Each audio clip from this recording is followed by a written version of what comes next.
Good morning, all dear students. Good morning, everyone. How are you all? Hope so. You all will be fit, fine, and healthy. Today we will be learning history, and in history we will be revising the lesson number 5, religious trends in ancient India. Before that, I would just like to introduce that we all are human beings. We live in a society. We are a social animal, and we follow some rules and regulations that are prepared by the government. And while living in society, we follow some religion. Some people follow Hinduism, some may follow Islam, some may follow Christianity, some may follow any other religion. Okay. But whatever religion you follow, the main aim or the main teaching of all religion is we all should have a good character. Our conduct should be good. We should be good citizen. We should behave properly. We should not hurt others. So such are the teachings of any religion you take. So this is about religion and how this religion came into existence, how they emerged, what are the reasons for their existence. We will be revising in the lesson number 5, that is religious trends in ancient India. In this lesson, we will be revising 5 religion and who are the founders of that religion and what are the reason for their emergence. So let us go ahead and have a look at it.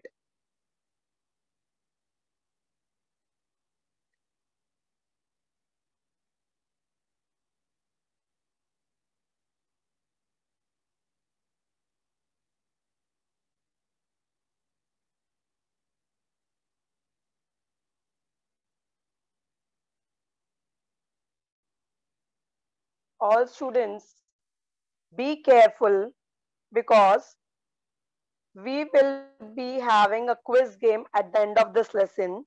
So listen to the lesson very carefully so that you will be able to give correct answers in the quiz game. So we will be enjoying the quiz game at the end. So listen the full lesson carefully. Do not move here and there. And if you want to give me the answer, raise your hand, unmute yourself, and then give answer. Be quick and listen carefully. Welcome to Dr. Palika. Today we will be revising the lesson number 5, religious trends in ancient India. Part 1. This lesson is very big, so I have divided this lesson into 2 parts, part 1 and part 2.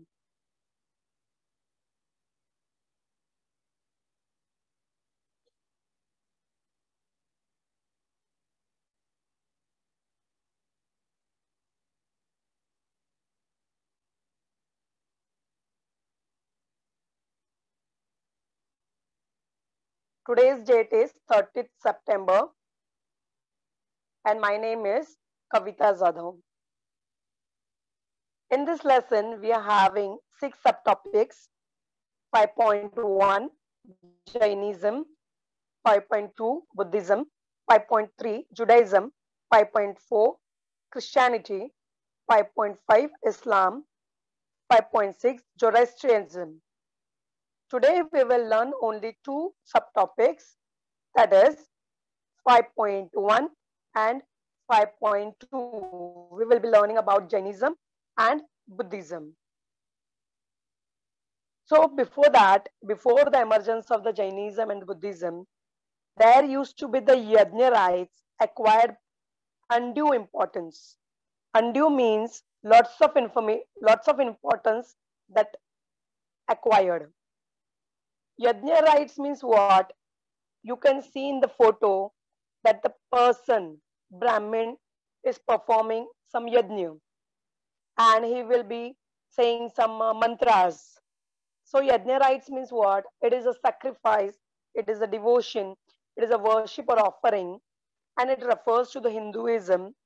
It is any ritual done in front of a sacred fire with mantras. That is called the yajna. So these things acquired undue importance, and the person who was performing that was the Brahmins, priests, or pujaris. They acquired undue importance, and this led to the exploitation. So only priestly class had knowledge of these rites. Whatever mantras they used to say, that were known only by the priestly class. Priestly class means what? Priest means Purohit or Pandit or Pujari, and that people were the Brahmins. So these people had knowledge of all these mantras and all these yajna rites. So they acquired lot of importance, and even because of that, they even exploited the people in the name of religion. Exploited means what? Taking the advantage of or taking the benefit of. That is exploitation. So, due to that, towards the end of the Vedic period, social discrimination increased as a result of caste system. So, there was a caste system, and what is social discrimination? It means treating unequal or not treating equal on the basis of caste, religion, language. That means social discrimination. Means there used to be the low caste, high caste, and untouchables like system. So that was a caste system that time. And the social status was based on an individual's caste and not on his capability. Capability means ability. Means though the person is able to do any good work, academic work, or intellectual work, then also due to his caste, he cannot do that. So such was the restricted or rigid caste system of that time. The priestly class had gained a dominant position in society due to emphasis on rituals. Ritual means what? Ritual is a set of actions people do, or it is a ceremony, worship, or a practice, custom, and traditions or formality. That is a ritual. In the photo also you can see, look at the screen properly. The discrimination means not treating equally. That was based on the caste system. And the topmost were the Brahmins. Brahmins were what? They were intellectual or learned people. They were priests or pujaris or academics, or they were called as a thinkers. Then at the second position were the Kshatriyas. Kshatriyas were also called as the leaders. They were warriors, kings, and the protected people. All that comes under the Kshatriya. Then at the third position were the Vaishyas. Vaishyas were the merchants, landowners, or businessmen. And today's language, we can say the profit-minded people. And at lowest were the Shudras. They were the servants, peasants, commoners, farm workers, laborers, or workers. So such was the system of that time. There used to be the four varnas, and the social position was decided by varna and not by their achievements and not by their capabilities or abilities. So you can see in the photo also Brahmins were there. They were the thinkers, they were the priests and pujaris, and Kshatriyas were there. See here, these were the Brahmins, and they were the thinkers and the academics and the priests and pujaris. Then there were the Kshatriyas. Kshatriyas were the leaders. They were the warriors, kings, or you can say the protected, the person who protects. That were the Kshatriyas. And third position was given to the Vaishyas. Vaishyas means the merchants or the landowners or the traders. They were the Vaishyas. And at the low position were the Shudras. They were the servants or the peasants, commoners, or farm workers, or the laborers. So such was the Varna system of that time. Let us go forward. So from the Upanishad period, we see that the attempts were made to give a wider scope to religious thoughts and not restrict to only yajna rites. So there were the efforts taken during the Upanishad period that these thoughts, religion should not be restricted only to the yajna and the mantras and to the priestly class only. So attempts were made to change the situation. So there came the some sects that were the Shaiva sect. Shaiva sect means the people who were the worshippers of the Lord Shiva, and there was a Vaishnava sect who are the worshippers of Vishnu God. And after that, around 6th century BCE, attempts were made to express religious thoughts in such a way that common people would understand it. Means whatever priestly class was doing, they were doing mantras and all that. They were doing yajna rites and so rituals and all those things. That all the things were in the language that common people would not understand that. So in the 6th century BC, they attempted that the religious thoughts should be taught in the language that common people should understand. In this case, the work of Vardhaman Mahavir and Gautam Buddha is of special importance. So here our first subtopic started, that is 5.1, Jainism, and Vardhaman Mahavir was the founder of Jainism. Remember this because this will help you in the quiz contest. Listen to the teacher carefully and let's look at the slides carefully and properly. He was born in BC 599 and he died in 527. What is Jainism? Let us see.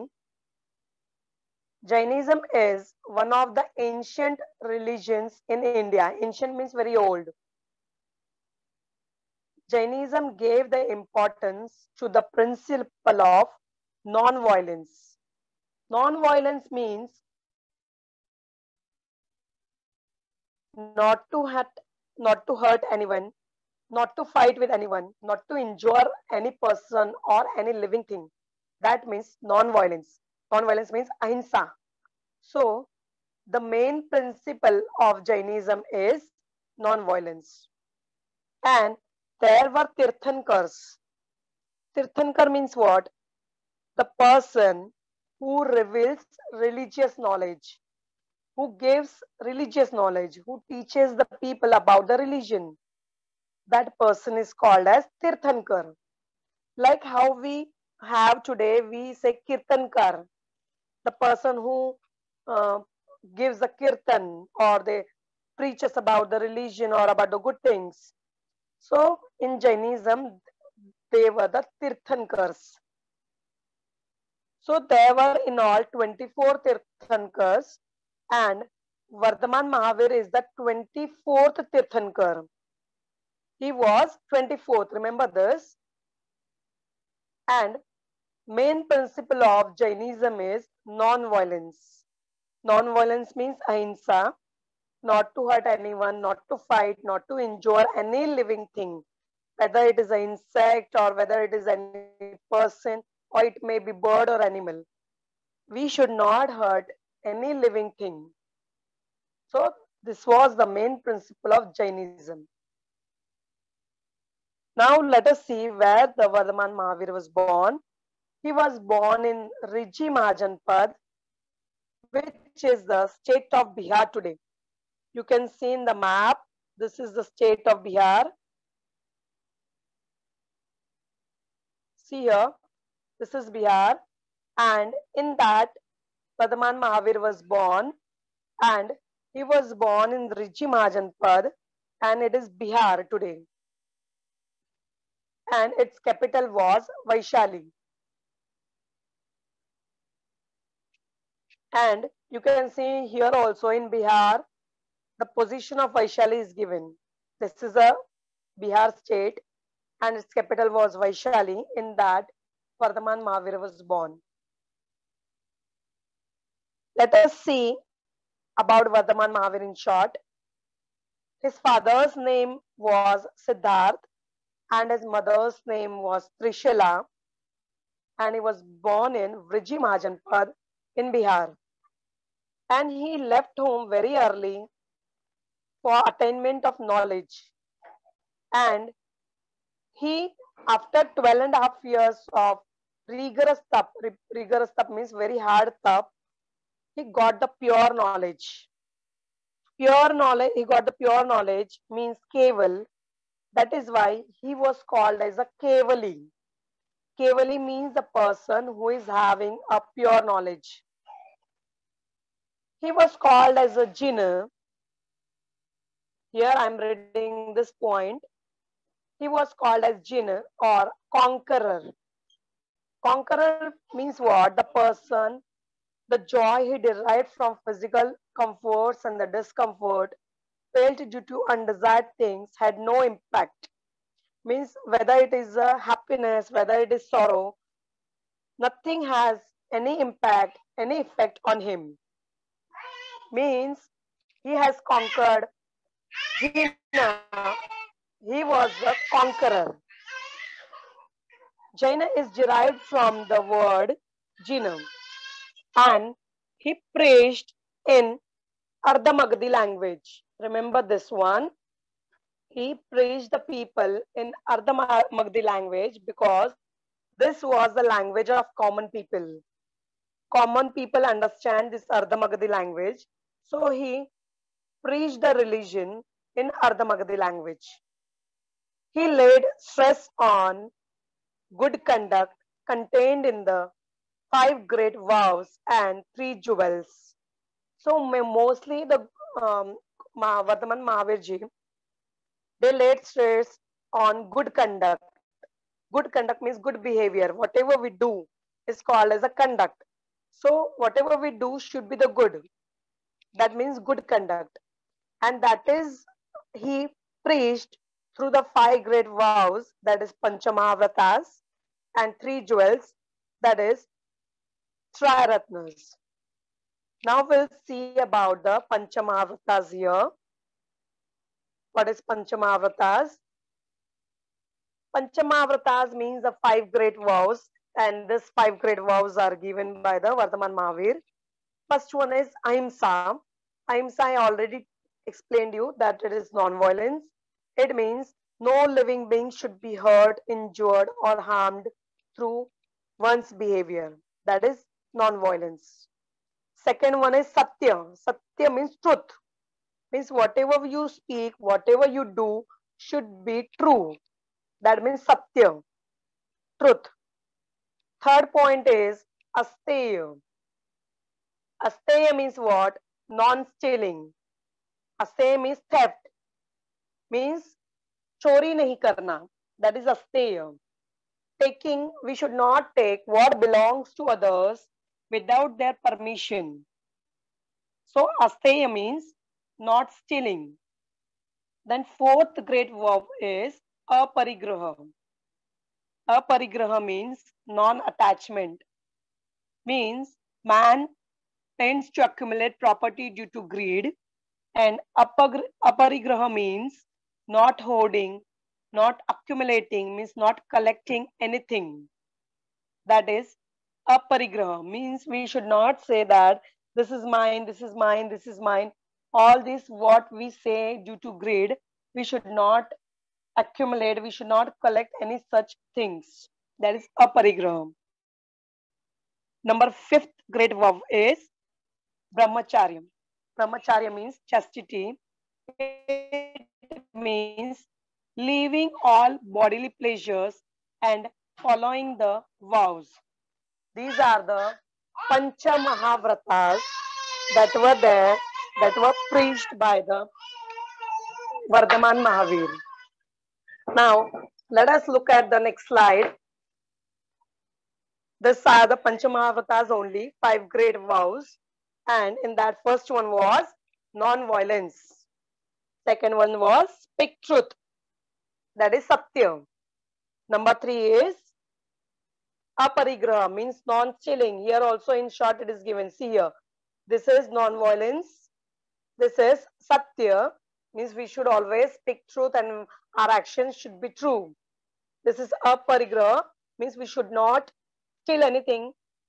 This is aparigraha, means non-greediness, means we should not say that this is mine, all these things are mine only. That is aparigraha. And fifth one was the brahmacharyam. So these were the 5 great vows preached by Vardhaman Mahavir.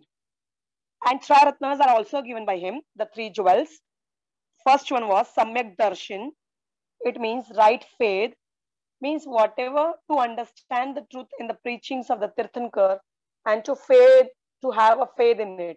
So whatever is taught by the Tirthankar, we should have faith in it. That is Samyak Darshan, means right faith. Number 2 is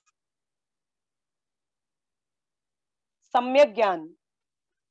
Samyak Gyan means right knowledge, means studying the preaching and philosophy of the Tirthankar regularly and learning its deep meaning. That is a Samyak Gyan.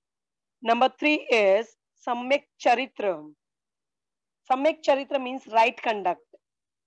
Strictly following all the 5 great vows means Samyak Charitra. So this was about the Triratnas or 3 jewels given by Vardhaman Mahavir. Now, this is the teachings of Vardhaman Mahavir, and in short, we will see these teachings. Love all living things, have mercy and compassion, and live and let live. Means this was everything about the Vardhaman Mahavir. In Vardhaman Mahavir, we learned about the 5 great vows, that is Panchamahavratas and Triratnas, that is, and 3 jewels. And we learned that the main principle of Jainism was non-violence. Now we'll go to the next subtopic, that is 4.2.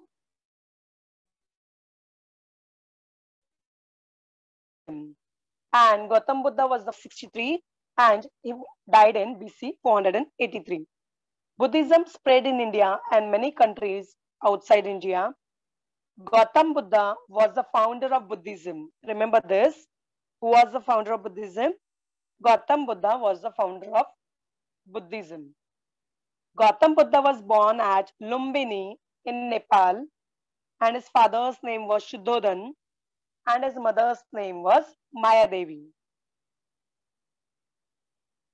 He had attained knowledge of human life, so he came to be known as Buddha. He wanted to know why there is a sorrow and suffering in human life.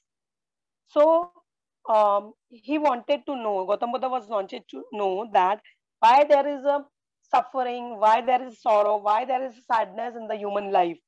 He wanted the answer of that. So on Vaishak Purnima, he was sitting in a deep meditation under Peepal tree at Uruvela, near the city of Gaya in Bihar. In the photo, you can see this is the Bodhi tree, and this Bodhi tree is Bihar in Gaya city at Uruvela place. And this was the Peepal tree, and below that Peepal tree, Gautam Buddha was sitting in deep meditation. And that is when he attained the Bodhi. Bodhi means what? The enlightenment or the highest knowledge. That is why this tree is known as the Bodhi tree. Because this Peepal tree, under this Peepal tree, Gautam Buddha got the highest enlightenment, highest knowledge. That is why this Peepal tree is known as the Bodhi tree. And the place Uruvela now is known as the Bodh Gaya. So here is the Bodh Gaya. Bodh Gaya is the name of a place, that is Uruvela, and this tree is known as the Bodhi tree. Okay, now we'll go forward. Gautam Buddha delivered his first sermon at Sarnath near Varanasi. Sermon means what? Sermon means the lecture, means preaching about the religion. So Gautam Buddha preached the people first time at Sarnath place. Remember this also, he preached at Sarnath place, and that is near Varanasi. And this sermon, this lecture was known as a Dhamma Chakra Pavatan, that is Dharma Chakra Pravartan. And you can see in the photo also on the screen that there is the place Sanchi Stupa at Sarnath, and it is near Varanasi. There the Gautam Buddha gave his first lecture on religion, on Buddhism. He gave noble truth, four noble truths, that is Arya Satyas. What these Arya Satyas are? Let us see. First Arya Satya is Dukkha, means every human being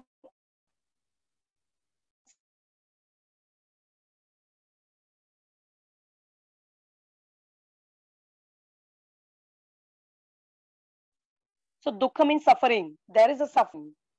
Number two is the cause of dukkha. But there is a reason behind any dukkha or any suffering. Number three is dukkha nivaran. Nivaran means solving that. Means it is possible to solve that dukkha or to end that suffering. And to solve that dukkha, there is a way. We can solve that dukkha or we can end that suffering. That is called as pratipada. Pratipada means the way. This way leads to the end of suffering. This is the way of good conduct. Here also, Gautam Buddha is also teaching about the good conduct, and this is through Ashtangik, that is eightfold path. So these are the Arya Satyas, that is noble truth. Means we all are suffering from the dukkha. There is a reason behind the dukkha, and there is a way we can end this dukkha, and this way is known as the pratipad, and this way is the ashtang path or the eightfold path. So these noble truths are given by the Gautam Buddha. See the noble eightfold path. First one is right view. That means know the truth, means whatever is truth in the world, we should know about it. That is right view. Right intention. Right intention means we should be free from mind of evil, from the wrong things. We should be free from that. Means whatever intention we are having in our mind, that should be right. That should be positive. That is right intention. Then was a right speech. Means whatever we speak should be true, and that should not be anything that will hurt other people. So our speech should be true and right. Then is the right action. Means whatever action we take, whatever we do should be for the good of other people, should be for the benefit of other people. That is right action. Then is a right livelihood. Right livelihood means we should respect our life and we should live the life happily without harming and hurting other people. That is right livelihood. Then is the right effort. Means we should resist evil. We should take a right effort to solve our dukkha, to solve our problems. Then is the right concentration. Means we should concentrate on our action, behavior, on our conduct, and we should meditate for the concentration. Then is a right mindfulness. Means we should control our thoughts. Whatever thinking we are having in our mind, it should be positive, it should be for the good of other people. We should not hurt or harm other people. So such should be our mind. In this way, we should control our thoughts. So this was the eightfold path given by the Gautam Buddha. Now we'll see the Panchashila. Gautam Buddha also asked people to follow 5 rules. 5 rule means pancha. Pancha means 5. So this Panchashilas are that we should not kill any living things. Now remember this, we should not kill any living things. We should not take what others people have. We should not steal that. Third is we should not commit any sexual misconduct. We should not tell lies. Means we should not tell any false things or untrue things.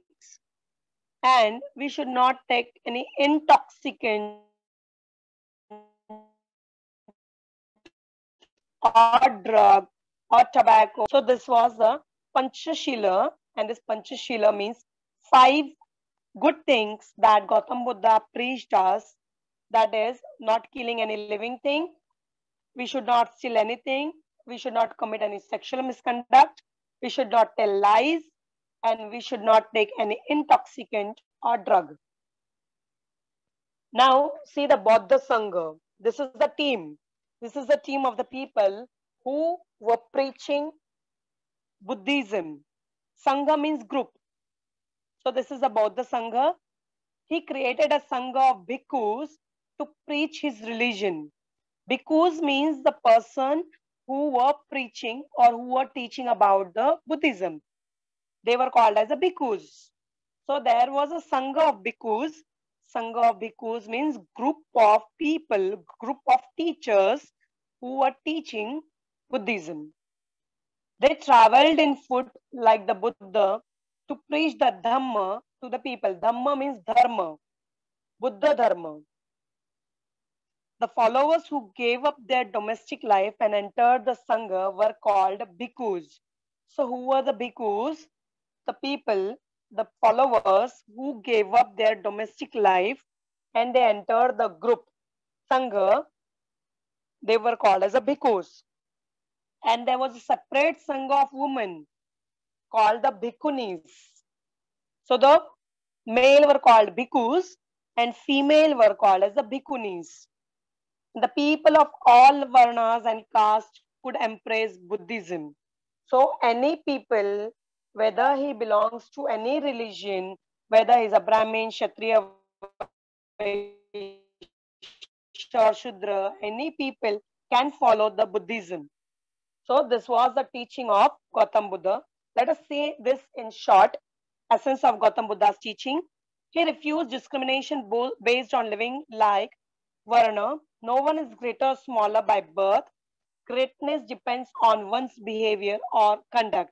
So any people, whether it belongs to any religion or any caste, he can embrace the Buddhism.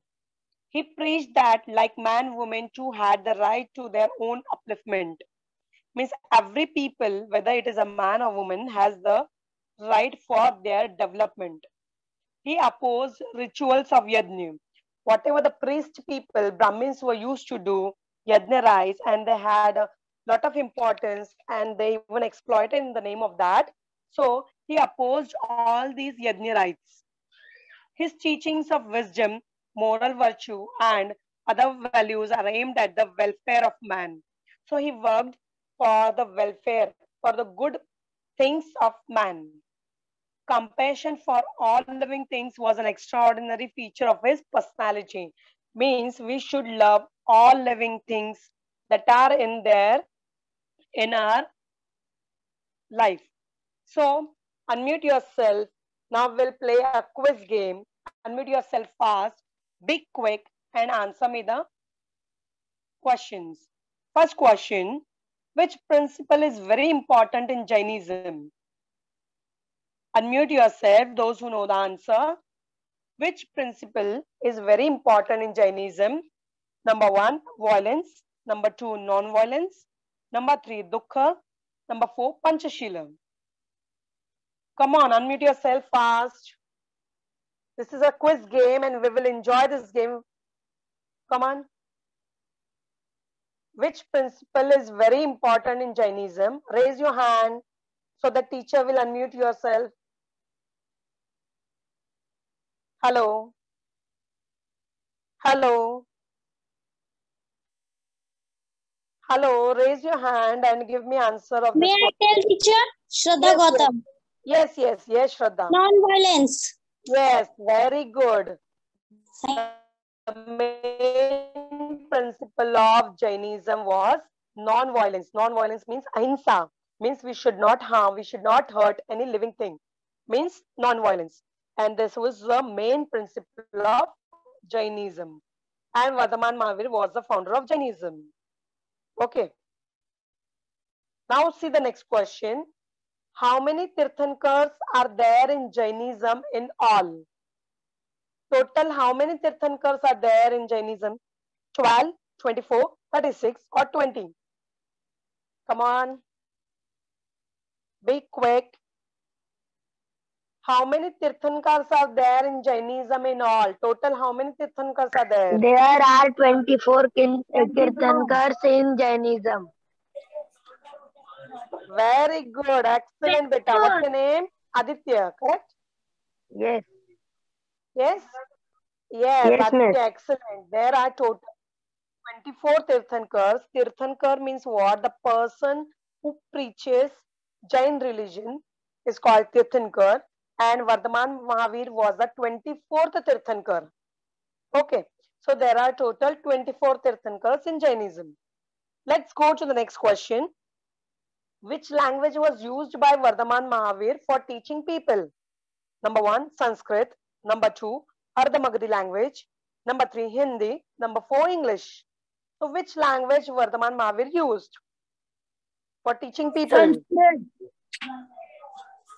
Did he use Sanskrit? Are you sure?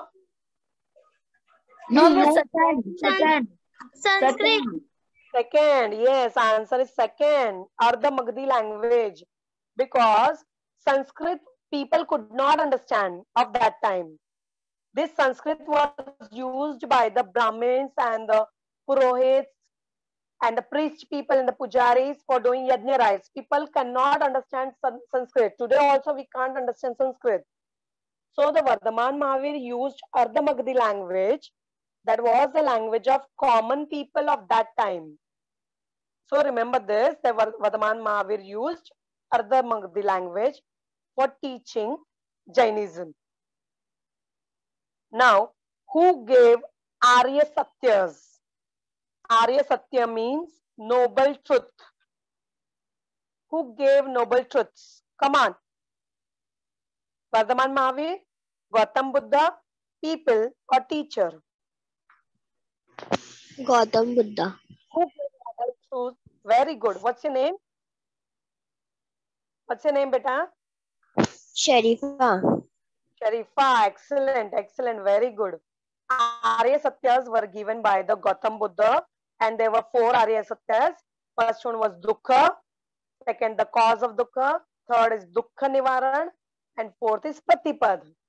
These were the noble truths given by the Gautam Buddha. Satya means what? Satya means Dukkha, truth, peace or stealing. What is Satya? Stealing. Stealing means chori karna. Is that a Satya? What is Satya? Satya means what? Truth. It is truth. Truth. Whatever is true, that is Satya. We say in Hindi, Satya, Asatya. Satya means true, Asatya means false. So Satya means whatever is true, that is called as a Satya. Okay. Now we'll go to the next question. What was the birth name of Gautam Buddha? What is the birth name of Gautam Buddha? First one is Shuddhodhan, second is Siddharth, third is Kevali, fourth is Bodhi. What is the name of? Very good, excellent. What's your name, beta? Sridhanu. She, Danu, very good. The birth name of Gautam Buddha was Siddharth. Remember this. Now we'll go forward. Who is the founder of Buddhism? Number 1, Vardhaman Mahavir. Number 2, Gautam Buddha. Number 3, Prophet. Number 4, Jesus Christ. Who is the founder of Buddhism? Who founded the Buddha religion? Come on. Unmute yourself fast. Who was the founder? Gautam Buddha. Yes, Gautam Buddha was the founder of Buddhism. And Vardhaman Mahavir was the founder of Jainism. Remember this. Okay. Next question. Where did Gautam Buddha deliver his first sermon? First sermon means first lecture. Where Gautam Buddha delivered his first lecture? At Sarnath in Varanasi, at Uruvela, Kundagram, or Nepal? Sarnath in Varanasi. Miss first. Yes, it is at Sarnath in Varanasi. He preached the people for first time. He delivered his first lecture, first sermon at Sarnath place in Varanasi. Okay. Now today's homework, take a screenshot of this. Today's homework is you will collect more information about the life of Vardhaman Mahavir and Gautam Buddha. Take the screenshot of this.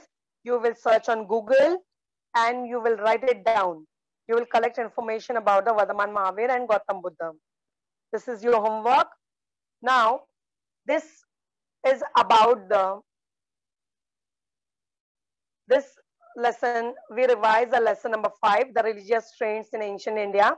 In this, we covered 2 subtopics, 5.1 Jainism, 5.2 Buddhism. Hope so you have enjoyed the quiz game. Hope so you have understood this lesson very nicely. Bye-bye all of you. Take care. Bye everyone.